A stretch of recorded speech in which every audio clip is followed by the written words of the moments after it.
will read one chapter about transmission written by S P Srivastava. There are so many points which many people don't know. It is a systematic survey of Indian psychology by S P Srivastava. He is one of the earliest people. Babuji took him into Central Region. He is a PhD. He trained the first PhD student on Sahaj Marg, and he was very close to Babuji. He is a very evolved person. So he has sent. First, we'll listen to Babuji's talk, then we'll read the topic about transmission in his role of guide care. Can you read condition through in the eyes of people? In the eyes of people? Yes. Yes. What? We are capable of knowing everything for your, maybe your 100 viewers' lives. Yes. Can know in a second, but he won't do it. No. But Special cases is that. I have heard I'll tell you about you. Only by the eye. But at the thought changes, that reflection of it also. Yeah. What about this sentence that the eyes are the mirror of the soul? I have heard this thing for the first time. Yes. Of course, it has got some metaphorical meaning. Some Metaphorically. yes. Metaphorical. Hyperbole. That word is hyperbole. कहने का मतलब ये बात है जैसे आँख से ये मालूम पड़ जाता है आदमी अच्छा है. A man met me at Tishnapalli, South India, and my friend Mr. Davis and Mrs. Davis were also sitting. So since we were talking with them, and I didn't pay any attention to that room, but I came to know that he wants some answers on the questions. I said, Mr. Chari, you please satisfy. And he was pushing and answering rightly. So when that work of Chari finished, and I was talking to Mr. Davis, then I said, well, I tell you only one thing. Remembrance of the sins made the impressions deeper. He said, that was the problem I came. Accidentally, I said. So I said, I only tell you one thing. The remembrance of the sin makes the impression deep. So what is done is done. We should not think of the past at all, but we should build the future. And that is wisdom.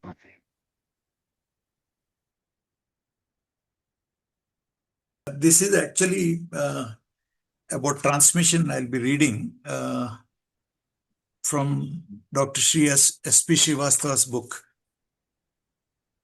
This question of communication or transmission of the teacher's own personality to the student brings us to the function proper of the guide on the path of human transformation, which is the main concern of Indian psychology. His gist of the book is, he says Indian psychology is concerned about practical realization of Turiya state, he talks. Turiya state is the state where Chittavritti Nirodha has happened, and then you are, he keeps on quoting Bhagavad Gita. He says, about quoting Krishna, he says, a yogi is awake when everybody is asleep, and is asleep when everybody is awake. That means it is similar to like the eighth knot consciousness, where the world looks like a dream. That is a beginning stages of the Turiya state or something like that. He keeps on saying that Indian psychology is practically interested in achieving the higher level of consciousness where suffering is impossible. I mean, that stage suffering is not possible at all. A detailed analysis he makes about that state, which is the main concern of Indian psychology. Unless the guide of religio-spiritual sadhana possesses this competence to communicate the actual experience of the uncommon higher states of consciousness to the aspirant under his charge, and to help him to secure a sort of living at that higher level of consciousness, a mere pose of humility and a sense of service is not sufficient to qualify him as the real guide in this field. Mind you, he says not only transmitting, but helping him to live in that state. There are two concepts here. What is called fana, that means the layavastha, and then baka is living in that state. I mean, you absorb, and then Sayujata, when it happens, you live that condition actually. So that also the trainer has to help the student actually.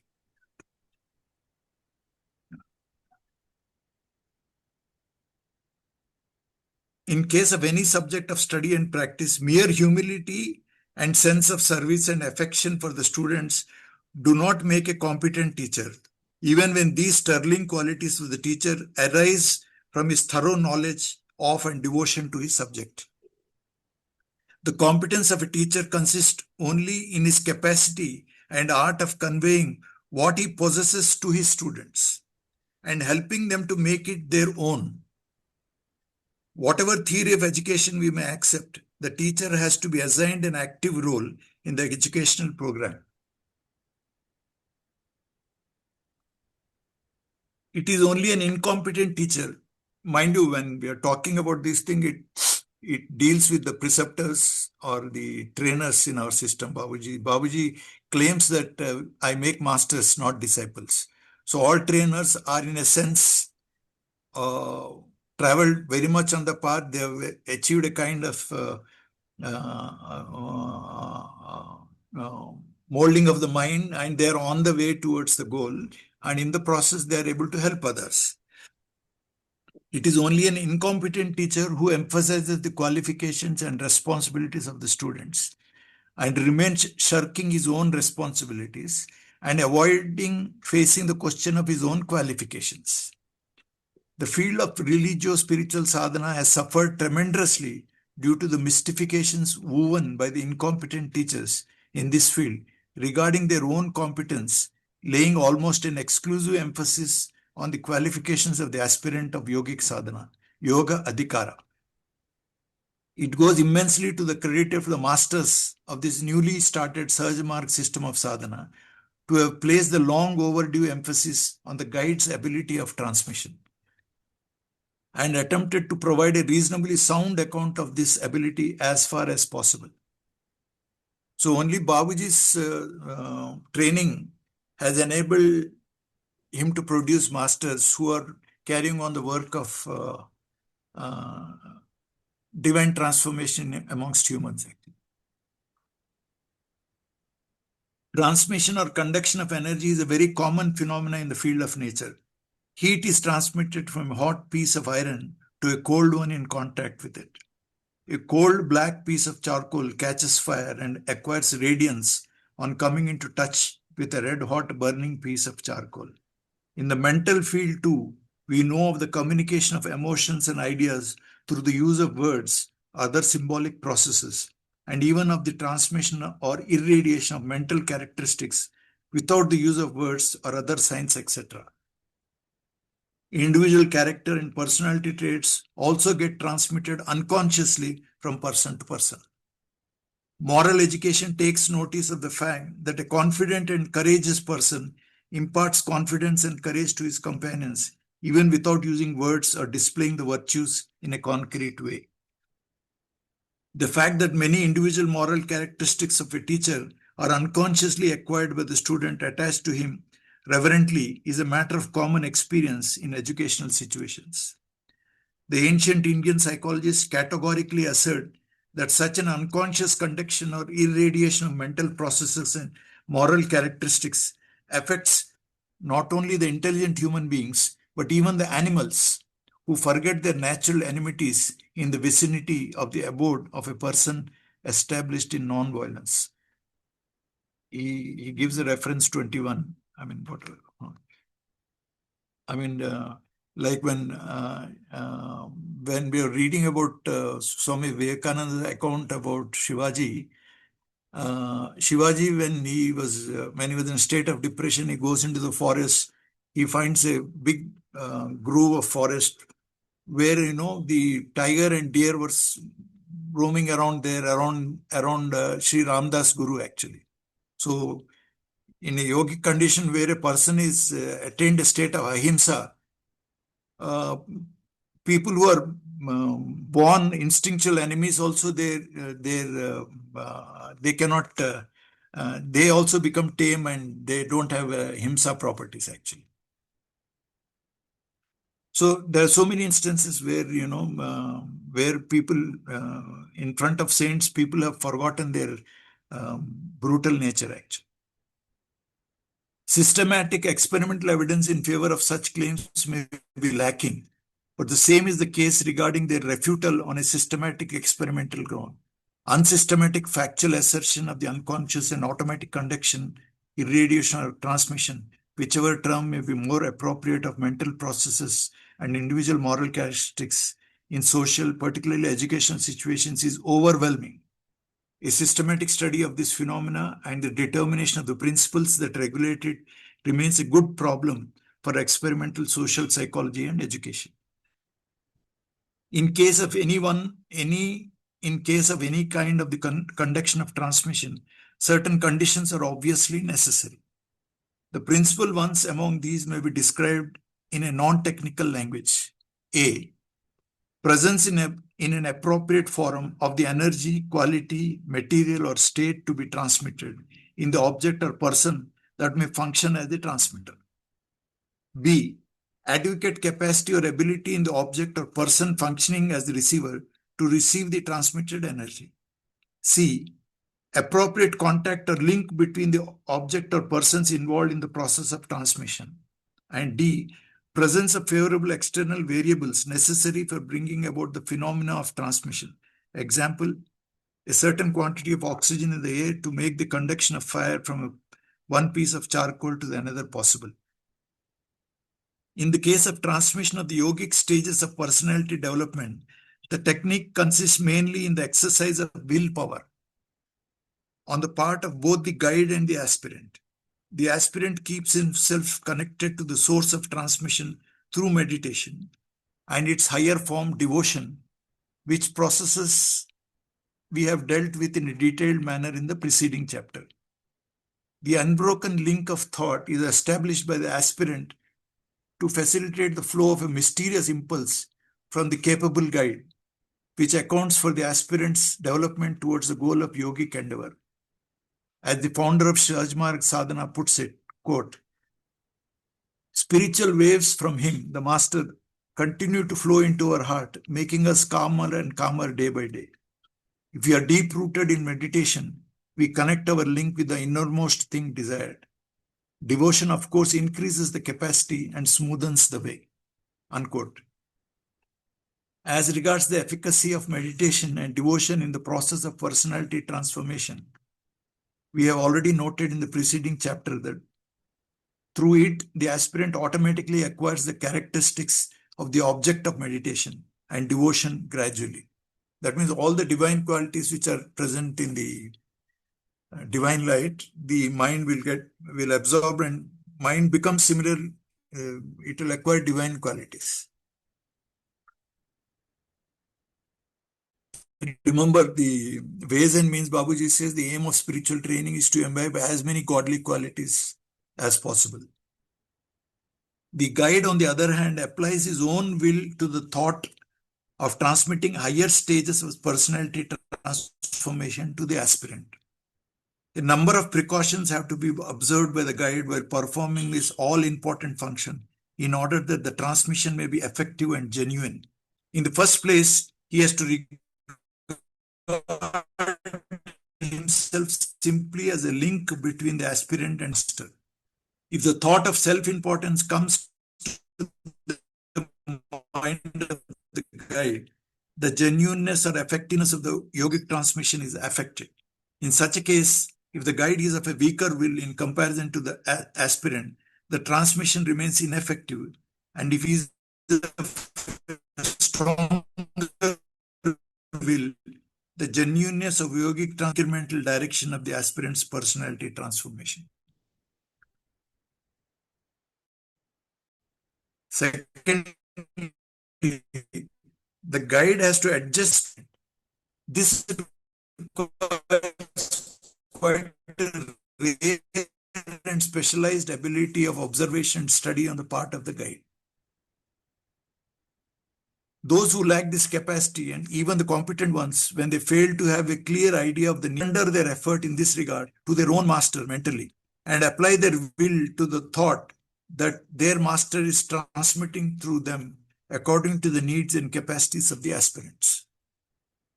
Those who have acquired a little of this ability by calming down the natural restlessness of their minds through weeding out personal motives and prejudices, create a vacant, thoughtless condition of their mind and inwardly turn their attention to the aspirant.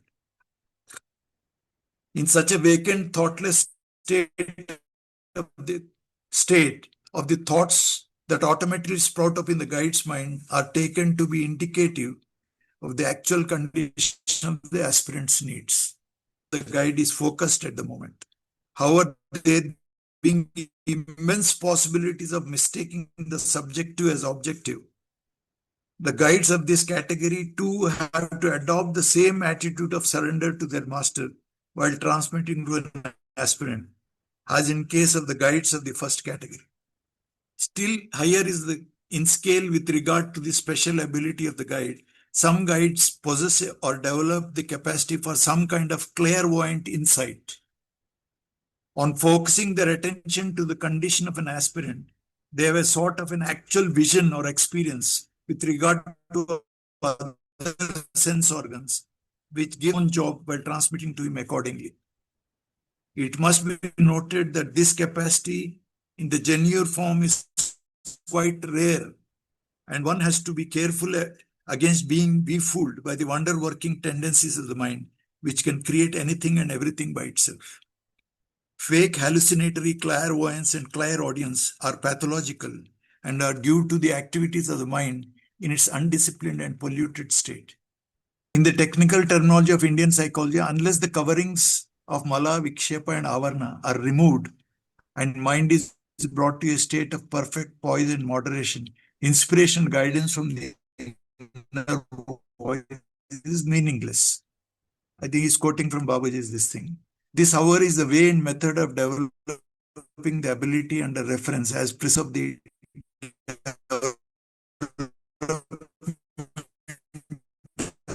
faultless intelligence, full of an unfailing sense of rightness regarding prajna, on attaining to a certain level of mental equanimity through sadhana. But clairvoyance is a parapsychological phenomena occurring even accidentally apart from yogic sadhana. Hence, the capable guide of yoga utilizes it efficiently in his job of exact transmission according to the requirements of the particular case of an aspirant, with the same spirit of surrender to his master and without attaching any importance to or bothering about his special ability as adopted by the less competent guides. Thus, even in the case of a rare guide of the highest caliber, there is the quality and quantity of transmission according to the requirements of the case of a particular aspirant.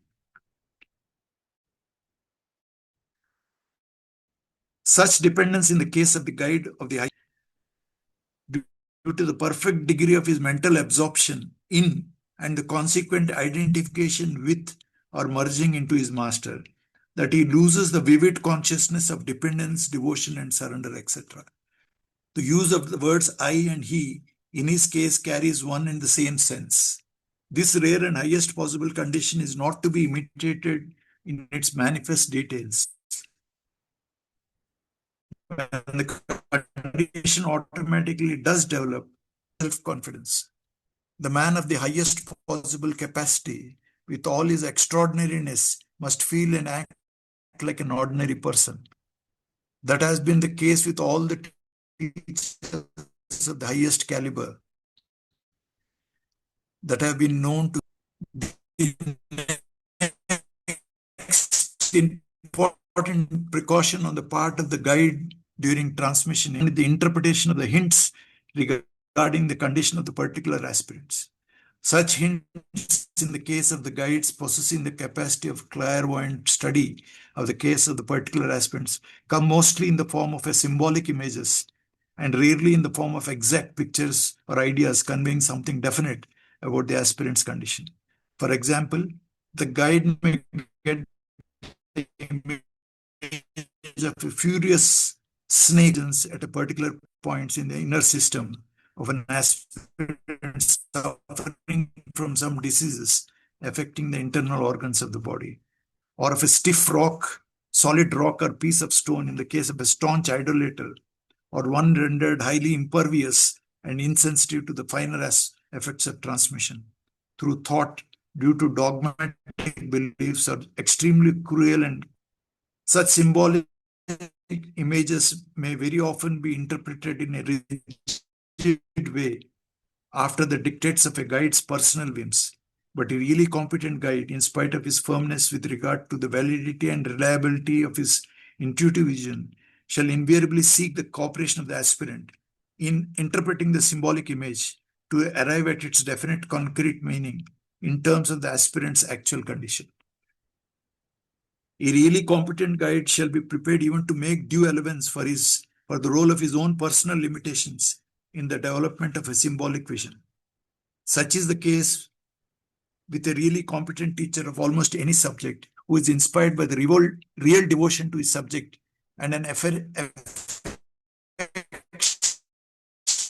sense of responsibility to come to his view and demand being handled with the assistance and cooperation of the students themselves. Finally, the guide sometimes makes use of speech and touch during transmission in order to make it more forceful or to make more clearly felt and experienced by the aspirant. Speech remains uncontestably a forceful medium of communication of feelings and thought. An orator communicates such personal character as clarity and confidence. Also, such communication, however, is generally due to the factor of suggestibility and very often not of a lasting character. In the case of the transfer of the higher states of psychological advancement with which we are concerned at the moment, the guide becomes more concentrated when speaking to an individual or a group of aspirants, particular state, which he may be trying to transmit. It is this increased concentration of the guide that accounts for the increased force which the transmission acquires. The forceful transmission, by the way, is not necessarily desirable in the interest of the naturally healthy growth of the human personality. Force of any kind is undesirable in any refined educational program, though in one form or other it has to be made use of according to the needs of a particular case by even the most competent teachers of any subject. A forceful transmission, like a forceful teaching, demonstrates the capacity and competence of the teacher convincingly and fills the student with a crushing, though for the time being pleasant and uplifting feeling of awe and satisfaction. But there is lesser gain so far as the healthy growth of personality is concerned in case of a forceful teaching as compared to natural and smooth 190, even if unimpressive and uninteresting for the time being. A really good teacher, like a really good physician, feels not so much about impressing those under his charge with a demonstration of his own ability and competence, as about rendering such service to them as is demanded by the requirements of their cases. Like a competent and affectionate mother, as opposed to the dominating or doting one, a really good teacher helps his student to develop his potentialities gradually and systematically, rather than spoiling him by trying to please or placate him, or stultifying the natural course of his growth by crushing him to a timid lifelong devotion to himself under the weight of his own massive competence. To be sure, the use of force, even by way of a demonstration of one's own competence by the teacher or mother or physician, may become necessary under certain circumstances in the interest of the effective performance of the job in hand, and hence it has to be made use of judiciously. The real technique of transmission by the guide in practical Indian psychology consists in the exercise of will and does not need the use of speech, but according to the demands of a particular case, competent guide makes use of it to make the transmission forceful and convincingly felt by the aspirant. The examples of the transmission through touch by the competent guides of yogic sadhana are quite numerous. Swami Ramakrishna Paramahamsa is reported to have transmitted certain conditions to Swami Vivekananda through touch on the chest. And similarly, Swami Vivekananda is said to have transmitted to Sister Nivedita through a touch head. There is a widespread belief that some kind of a transmission from the guide to the disciple takes place automatically when he touches his feet or renders some service to him, massaging or pressing Guru's limbs. This culminate in depravity on the part of the cheats, who was a spiritual as founder of Sahaj Marg points out. But depravity and degeneration too presuppose some sound principles to start with. It is a matter of common knowledge that under certain conditions of emotional rapport, touch has a tendency to enhance the sensitivity and receptivity on the one hand, and effective communicability on the other. Certain forms of psychotherapy recommend the use of touch to produce a condition of relaxation and cooperativeness in the patient. And some systems of less healthier therapeutic significance, passes and touch are used even to gain some sort of a psychological control over a comparatively more credulous and gullible person. The use of touch for purposes of transmission, however, is mainly with a view to localizing the otherwise generalized effect at a particular point or region, and to draw attention of the aspirant himself to this same point or region.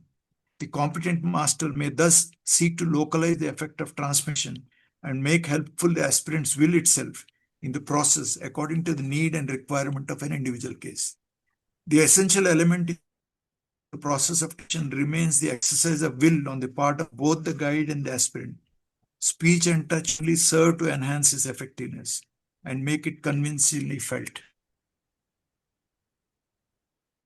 In the field of Indian psychology, which is yogic transmission, must be carefully distinguished from more popular parapsychological phenomena like hypnotism and telepathy, with which it is very likely to be confused.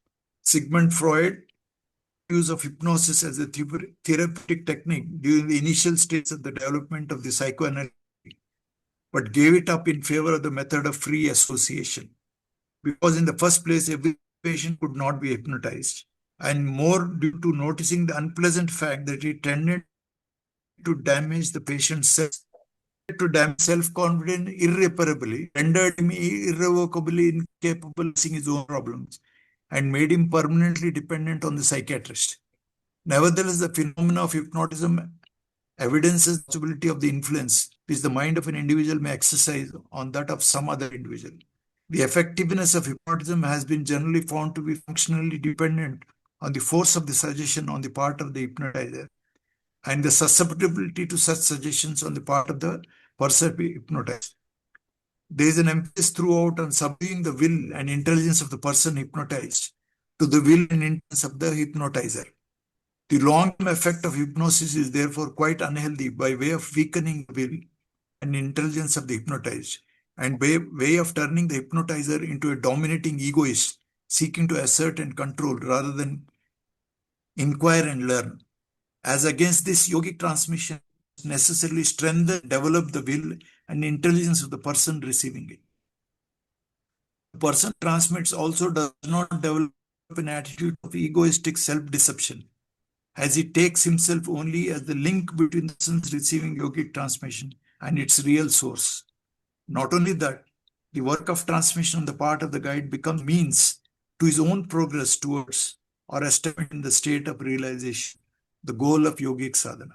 Thus, the aspirant and the guide together proceed towards the goal of yogic sadhana. And situation akin to any healthy education or even therapeutic practice, both the giver and the recipient benefit and remain indispensable to each other. The analogy, however, still remains partial insofar as the medium of communication, in the case of yogic transmission, remains the finest and subtlest possible energy that constitutes the essential being of man, which we may call thought or will, to avoid mysticism. The language proper of the yogic terminology, however, prefers to call it prana or spirit, and hence the term pranahuti, which has been translated as yogic transmission, for want of a better expression, that may not be confused with the mystical, which is sometimes abhorrent to science. Prana is the sum total of all forces in the universe, resolved back to their original state. The subtlest and most primary manifestation of the human being is the thought and will. It is this that is possible for the degeneration and regeneration of the human individual. In the process of yogic transmission, the aspirant and the guide together utilize the same energy for the purpose of regeneration. The slightest touch of self-egoism on the part of the guide, however, is bound to change the character and direction of the energy to weave the way to the degeneration of both the aspirant and the guide, such as in the case of hypnotism. The aspirant in the initial stage not competent to distinguish the finer and grosser effects of the regenerative or degenerative use of the thought and will. In fact, he is more likely to be impressed by the latter. It is therefore entirely essential to only the competent guide, whose selfish and egoistic tendencies the mind should have been entirely exhausted by the state of realization in his own case, should he be accepted and submitted to by the sincere aspirant. This is a matter of utmost importance. It is better to be without a guide for all the life than to submit to an unworthy guru. Unquote. Telepathy refers to the parapsychological phenomenon of the communication of impressions of any kind from one to another, independently of the recognized channels of sense, according to Myers. Under this phenomena, people accidentally find their thoughts and feelings communicated to each other without the use of any ordinarily ascertainable medium of communication like language or expressive signs. Phenomena occurs even when the persons concerned are at great distance from each other. It seems to be facilitated in case of a certain degree of emotional affinity existing between the persons. The conditions of telepathic communication are not yet adequately determined through experimental investigation. This done, it may be controlled and used effectively for the practical purposes like wireless television and radio communication. The authenticity of the telepathic phenomena does provide for an understanding of the base of the yogic transmission. But the significant difference between the two remains insofar as the telepathic communication does not bring about any systematic growth of the human personality in the direction of its ideal, whereas yogic transmission is essentially the technique for the purpose of assisting the human individual to progress towards the goal in the most natural manner. The capacity for telepathic communication, like any other psychological capacity of an individual, remains capable of utilized by him with different degrees of efficiency. But the persons with whom he may come into communication do not find themselves progressing towards the goal of a balanced state of personality as a result of such communication. The capacity for telepathic communication may be there as a result of mental equanimity and personality adjustment rather than vice versa.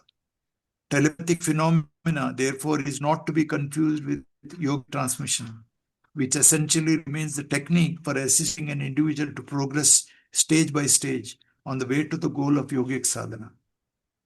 Like other miraculous capacities issuing from the mental equanimity and personality adjustment, this capacity for telepathic communication too may become a hindrance rather than help in progress towards the goal of yogic sadhana.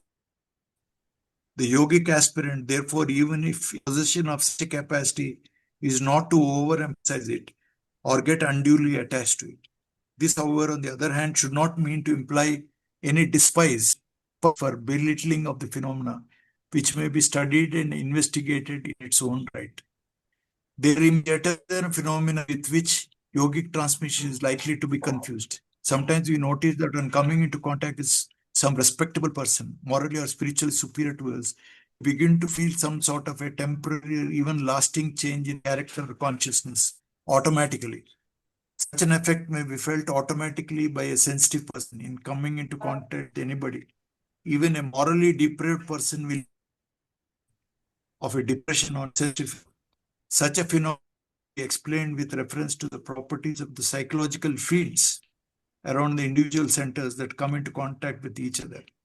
Social psychology may investigate this phenomena more systematically and understanding or control the phenomena. This is bound to pave the way to a better understanding and control of the phenomena of yogic transmission also. Here it will be suffice to note the difference between yogic transmission and the automatic effect of the personality characteristics of an individual or a group of individuals on some other persons or persons coming into contact with, insofar as the former remains an active technique of using the thought and for the purpose of helping the aspirant to progress towards the goal of yogic, which elements remains lacking in the latter. Of course, Babaji in the Reality at Dawn on the religion topic, he addresses the issue. This is in short about transmission. He has written. He is exhaustively dealt the very interesting aspects of mind, and Bob is researches into this field actually.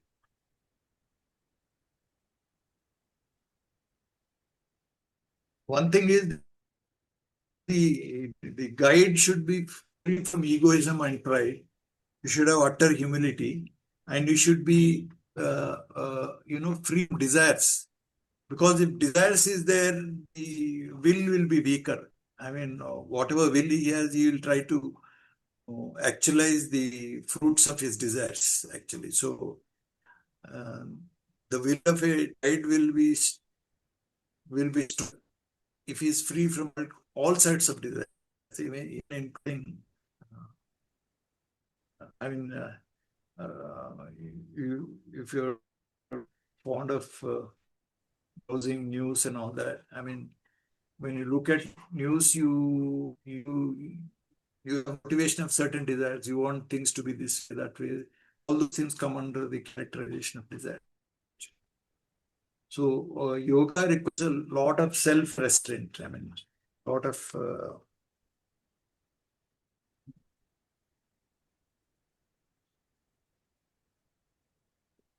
in fact, there is a Upanishadic story whereby the humans and the demons and then the devas, they go to God to learn spiritual knowledge, and for all three of them he used the word da. I mean, then the idea is that the the gods or the people who are living in heavenly, they enjoy perfect pleasures, and he says for them you should have self-restraint. And then demons, actually, they have a lot of cruelty. They should practice compassion for others. Human beings, they're generally dominated by greed. So he says, da means dana. You try to practice, then slowly you become better and better.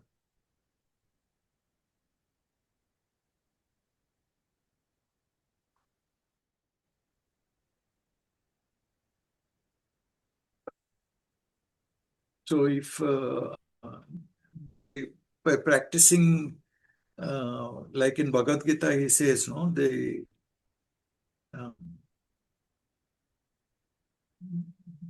yajna, dana, tapas, he says. There are three duties which he has to do. A sacrifice, tapas is austerity, and dana is charity. And this, even if you are realized, you have to keep on doing it. Then your mind becomes pure. I mean, the mind becomes pure, your capacity to help yourself and others improves quite a lot. Any questions regarding this? I mean, it's so many points are covered in that book called Prana.